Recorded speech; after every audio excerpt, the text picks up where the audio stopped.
निगार खाना में डॉक्टर जवाज़ जाफ़री का सलाम कबूल कीजिए। आज खाकों के इस सिलसिले में हम मुमताज़ शायर, नक्काद और माहिर तालीम डॉक्टर सज्जाद बाकर रिजवी साहब का खाका लेकर हाजिर हैं, और आइए हम सब इनके खाके का पहला हिस्सा समाप्त करते हैं।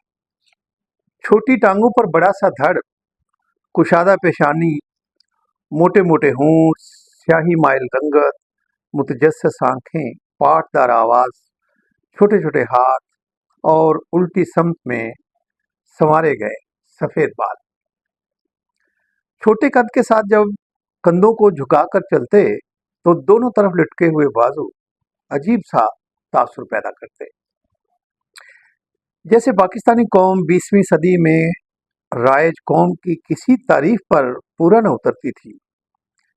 इसी तरह मेरे उस्ताद मुकर्रम सैयद औलाद अली अलमारूफ सज्जाद बाकर रिजवी पर हुस्न की किसी भी मुरव्वजा तारीफ का इतलाक न होता था। वो जिस्मानी एतबार से मुकम्मल तौर पर गैर दिलकश थे, मगर इनके बातन में हुस्न और जमाल का दरिया बह रहा था। इनकी ज़ात में कोई अनदेखी दिलकशी थी कि हर कोई इनकी तरफ खींचा चला आता। बुढ़ापे में नौजवानों की तरह जीन्स पहनते, हाथ मिलाते तो इनके अंदर की तवानाई का पता चलता, और जिंदा दिल ऐसे कि इनका कहकहा दूर तक सुनाई देता। इनकी आंखों में हीरे की सी चमक, लहजे में गूंज और गुफ्तगू में दरिया की सी रवानी थी। इनकी ज़ात में इंकिसार और तफाखुर बैक वक्त घुल मिल गए थे। इनकी शख्सियत में ऐसा तहम्मुल था जो शोरा और असातिज़ा में कम कम ही देखने को मिलता है। मेहरबान ऐसे कि किसी को शर्मिंदा होने और माफ़ी मांगने का मौका ही न देते थे। इनकी शख्सियत ऐसी पहलूदार थी कि एक ही वक्त में शायर, नक्काद, मुतरजम, उस्ताद, मुहक्किक और माहिर तालीम की हैसियत से जाने जाते। खुश कलाम, साहिब इल्म, वसीउल मुताला, शगुफ्ता मिजाज, शख्सियत ऐसी तहजीबी कि लगता था उन्होंने वज़ादारी को अपनी ज़ात में पनाह दे रखी है। इस ज़माने के ओरिएंटल कॉलेज के सभी उस्ताद लिए दिए रहते, मगर इनकी ज़ात में गर्मजोशी और खुलापन था। इसीलिए इनके गिर्द हमेशा शागिर्दों का हजूम रहता था। इनमें मोहब्बत करने वाले, मोहब्बत के मुतलाशी, मोहब्बत के उम्मीदवारान और मोहब्बत के गुर सीखने वाले हर तरह के लोग शामिल थे। इनका कमरा एक ऐसी बारगाह था जहां बंदाओ, साहिबो, मोहताजो गनी एक नजर आते थे। वो एक मुशफिक उस्ताद होने के साथ साथ बुलंद पाया शायर और नक्काद भी थे। उन्होंने अपनी जिंदगी आला इंसानी रवैयों के फरोग के लिए वक्फ किए रखी और उम्र भर जहालत के खिलाफ लड़ते रहे। वो अपने पीछे शागिर्दों की एक ऐसी खेप छोड़ गए जो आज भी अंधेरों के खिलाफ साफारा नजर आती है, मगर इन शागिर्दों ने अपने महबूब उस्ताद को भुलाने में खासी उजलत का मुजाहरा किया है। ओरिएंटल कॉलेज में एमए उर्दू की क्लासेस का आगाज हुआ तो मैंने महज चंद रोज में महसूस कर लिया कि यहाँ असातिज़ा के दरमियान अच्छी खासी ग्रुपिंग मौजूद है, और इसका रंग शागिर्दों पर भी धीरे धीरे चढ़ रहा है। बाज उस्ताद शागिर्दों को अपने कमरों में आने की दावत देते, कोई इन्हें चाय पिलाता, कोई खुश्क मेवे खिलाता और कोई ताज़ा फलों से तवाज़े करता। आमतौर पर ये नवाज़िशात तालिबात के लिए मखसूस थी। इस जमाने में बाहमी ग्रोहबंदी का ये हाल था कि अगर कोई तालिब इल्म चंद लम्हों के लिए किसी उस्ताद के पास बैठ जाता तो दूसरे लोग उसे इसी ग्रुप का हिस्सा शुमार करने लगते। शायद इसीलिए मैं असातिज़ा के कमरों में कम कम ही जाया करता। एक रोज मैं किसी काम की गरज से अपने एक उस्ताद से मिलने गया। मेरी चंद क्लास फेलोज के साथ बैठे खूब चहक रहे थे। मैंने इसने बारियाबी चाहा तो कहने लगे, अजी हुजूर, जरा ठहर के तशरीफ लाइए, मेरे पास कुछ मेहमान बैठे हैं। میں نے तुर्की बतुर्की जवाब दिया, किबला मुझे भी इस मेहमान ताइफे का हिस्सा समझा जाए। मेरे उस्ताद मुकर्रम मुस्कुरा दिए, मगर उन्होंने अपनी बारगाह में दाखिल होने की इजाज़त न दी। मेरे पास क्लास फेलोज जो बाकी साहब की सोबत में बैठा करते थे, वापसी पर बाज़ अजीब व गरीब बातें बताया करते। ये बातें मुझ जैसे देहाती इंसान को मुरव्वजा अखलाकी मयारात से गिरी हुई और उस्ताद और शागिर्द के दरमियान खींची गई लकीर को काटती हुई महसूस होती थी।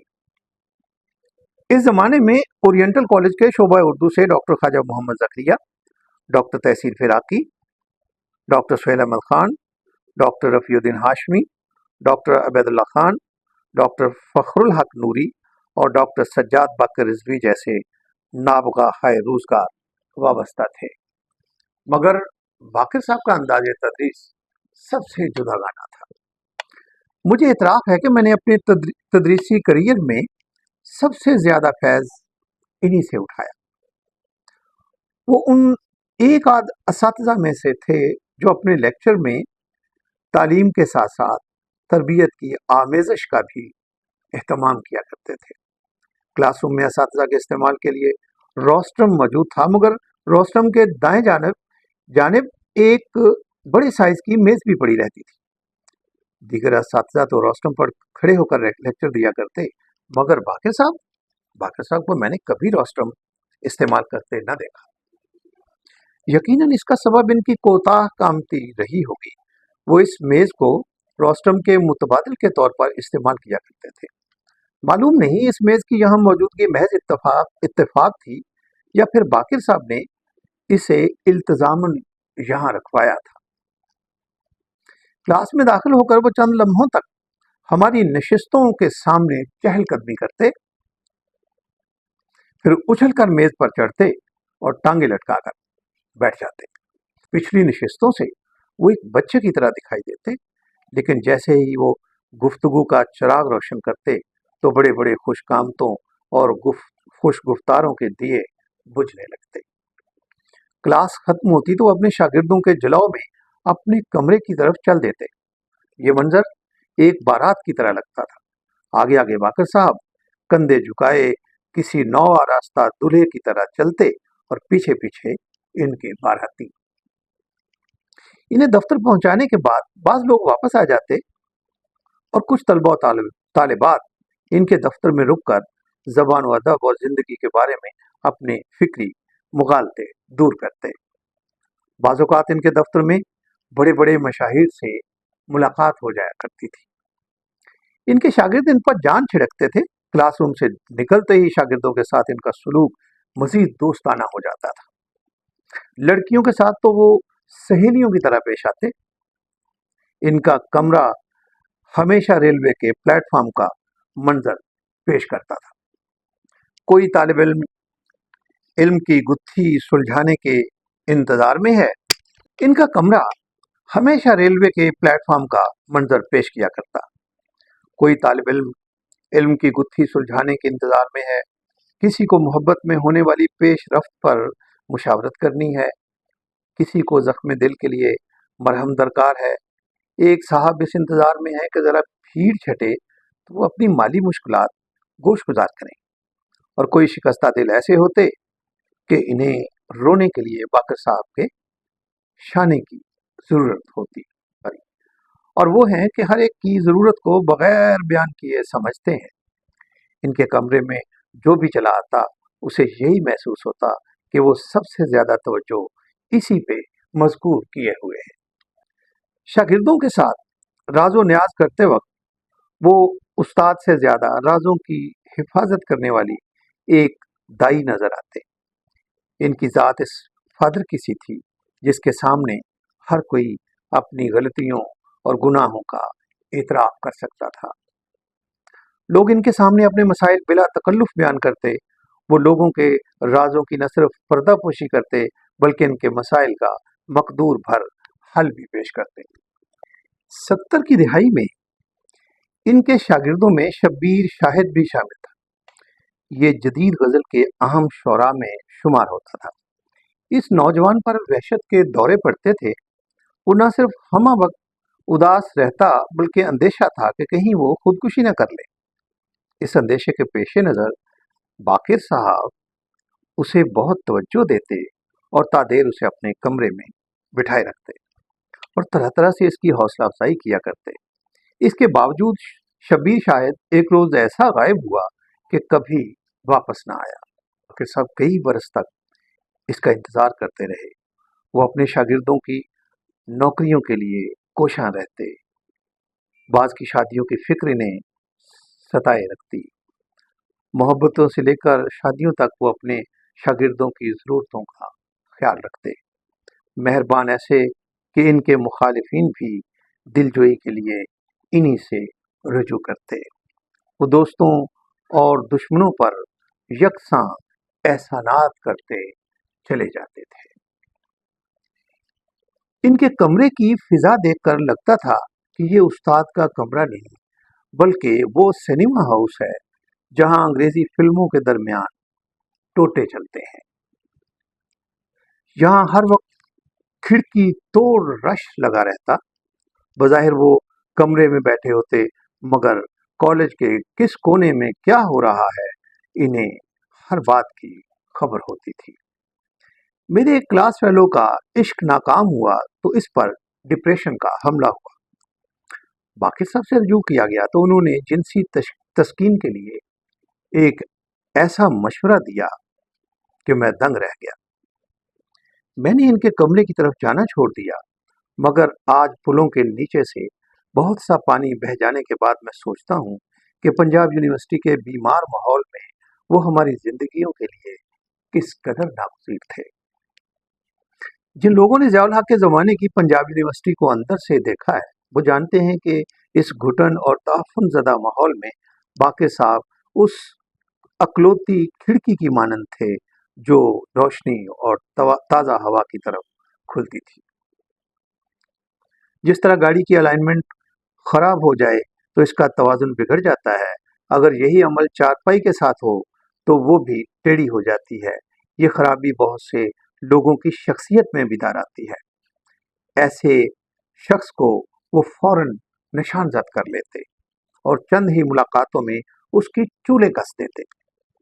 تعلیم کے ساتھ ساتھ تربیت پر زور دیتے اور اپنے شاگردوں کی شخصیت کو گرا کر نئے سرے سے تعمیر کرتے۔ یہ وہ کام ہے جس سے آج کا استاد آگاہ نہیں ہے۔ وہ ان اساتذہ میں سے تھے جن کا نام سن کر طالب علم اورینٹل کالج کا رخ کیا کرتے تھے۔ وہ ان محبوب ترین اساتذہ میں سے تھے جن کے نام سے ادارے پہچانے جاتے ہیں۔ بحیثیت استاد ان کی مقبولیت کا سبب محض قابلیت نہ تھی، اس پسندیدگی اور ہر دل عزیزی کے کچھ اور بھی اسباب تھے۔ بعض لوگوں کے لیے ان کی کشش کا باعث ان کا علم تھا۔ بعض طالب علم ایک دوسرے کا تعاقب کرتے ہوئے ان کے کمرے تک چلے آتے۔ سنا ہے بعض جوڑوں کے لیے وہ سہولت کاری کرنے سے بھی دریغ نہ کیا کرتے تھے۔ انہوں نے بعض شاگردوں کی شادیاں کرانے میں بھی اہم کردار ادا کیا۔ یوں لگتا تھا کہ انہوں نے تدریس کے ساتھ ساتھ میرج بیورو کھول رکھا ہے۔ وہ بظاہر خوبصورت نہ تھے مگر اپنے ارد گرد خوبصورتوں کو اکٹھا کر کے انہیں نفسیاتی تسکین ملتی تھی اور اس عمل سے ان کی ذات پر ان کا اعتماد مزید مضبوط ہو جاتا تھا۔ ان کے ارد گرد جمع ہونے والوں کے تجسس کا ایک سبب باقر صاحب کی اپنی کہانی بھی تھی کہ کس طرح انہوں نے ایک صاحب جمال عورت کو اپنی محبت کا اسیر بنا کر اس سے شادی کی۔ باقر صاحب کی شادی کے حوالے سے کئی کہانیاں یونیورسٹی میں سینہ بسینہ چلتی رہتی تھی۔ ایک قصہ سننے میں آیا کہ وہ لڑکی باقر صاحب کی شاگرد تھی اور ان کے علم سے متاثر ہو کر ان سے شادی کے لیے آمادہ ہو گئی۔ ایک ورژن یہ تھا کہ ایک روز کسی طالب علم نے اپنے استاد مکرم سے سوال کیا کہ آپ نے ابھی تک شادی کیوں نہیں کی؟ باقر صاحب بولے مجھ سے کون شادی کرے گی؟ ان کا یہ افسردہ جملہ سن کر اگلی سیٹ پر بیٹھی اس خوبصورت لڑکی نے فضا میں ہاتھ لہرایا اور بولی میں کروں گی آپ سے شادی۔ کلاس میں سناٹا چھا گیا اور باقر صاحب کی زندگی रौनकों से झलकने लगी। जिस जमाने में यूनिवर्सिटी में हमारी क्लासेस का आगाज हुआ, मैंने कई बार देखा है खूबसूरत और पुरवकार खातून कभी कभी छुट्टी के वक्त बाकी साहब को लेने आया करती थी। जल्द ही मुझे मालूम हो गया कि इनका नाम कैसर जहां है। वो अंग्रेजी की उस्ताद और बाकी साहब की बेगम है। आते जाते इनसे सलाम दुआ होने लगी। जब इन्हें मालूम हुआ कि हम इनके उस शौहर के शागिर्द हैं, तो वो हमसे कदरे मानूस हो गए। जरा सी बेतकल्लुफी पैदा हुई तो एक लड़की ने सवाल कर दिया, मैम, क्या आपकी शादी पसंद की है? पसंद की नहीं, मोहब्बत की, बेगम कैसर जहां ने बड़ी मतानत से जवाब दिया। मोहब्बत की? किसी ने हैरत से पूछा। हाँ, मोहब्बत की, और ये मोहब्बत भी मेरी तरफ से थी। बाकी साहब को मेरे बैरूनी हुस्न ने मुतासिर किया और मैं इनके अंदर के हुस्न पर फरेफ्ता हो गई। मियाँ बीवी में बला की हम आहंगी थी। घर का माहौल बिल्कुल टी हाउस जैसा था। एक जमाना था जब वो समनाबाद में रहाइश पजीर थे कि डॉक्टर इबादत बरेलवी, मशकूर हुसैन याद, अहमद नदीम कासमी, कतील शिफाई, ए हमीद और बहुत से अदब और फिल्म के लोग यहीं रहते थे। मगर हमारे ज़माने में वो न्यू कैंपस के एक हॉस्टल के वार्डन बनकर यहाँ से चले आए थे। ये घर हम वक्त साहिबाने इल्म की रौनक से छलकता रहता। ये घर हुस्न और इल्म के सतूनों पे उसवार था। यहाँ पढ़ने लिखने का कल्चर राइज था।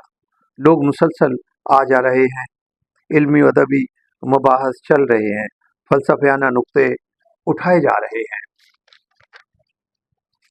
मतानत के दरमियान हल्के हल्के कहकहे भी बुलंद हो रहे हैं। हर तरफ किताबें, शायरी, तनकीद और फलसफे पर गुफ्तगू जारी है। ये घर बजाय खुद एक दर्सगाह था और शहर के साहिबान इल्म अपने दिलों में इस घर की कशिश महसूस करते थे। घर से यूनिवर्सिटी और यूनिवर्सिटी से पार्टी हाउस, ये इनकी जहनी जिंदगी के 3 पड़ाव थे। किताबों से लदे फदे यूनिवर्सिटी पहुंचते, हम में से हर एक की ख्वाहिश होती कि वो अपनी किताबें और बैग हमारे हवाले करें। वो कॉलेज वैन से यूनिवर्सिटी आया करते थे, इसलिए हम इनके कमरे और बस स्टॉप के आसपास मंडलाते रहते ताकि इनका सामान उठाने में सबकत हासिल कर सकें। कमरे में पहुंचते ही पाइप सुलगाते और इसके साथ ही गुफ्तगू का चिराग रोशन हो जाता। शाम को टी हाउस जाना इनका रोजाना का मामूल था। पार्टी हाउस में दाखिल होते और छोटे छोटे कदम उठाते हुए इंतजार हुसैन की मेज पर जा बैठते, जहां नासिर काजमी, अहमद मुश्ताक और शोहरत बुखारी पहले से मुंतजर होते और यूं टी हाउस इनके कहकहों से गूंज उठता। बाकिर साहब कहकहा लगाते तो यूं लगता जैसे वो जात की जड़ों तक खुश हों। उन्हें देखकर अंदाजा होता था कि एक खुश और मुतमईन शख्स कैसा होता है। बाकी साहब की दोस्तियां मशहूर थीं, जिससे भी ताल्लुक बनाया, उम्र भर के लिए बनाया। इनके हल्का यारा में शामिल होने के लिए शायर होना जरूरी न था। यहाँ हर तरह के लोग देखने को मिलते। एक तरफ मुजफ्फर अली सैयद, सलाउद्दीन महमूद और डॉक्टर सुहेल अहमद खान हल्का यारा में शामिल हैं, तो दूसरी तरफ कोचवान, रक्शे वाले और दुकानदार से भी दोस्ती चल रही है।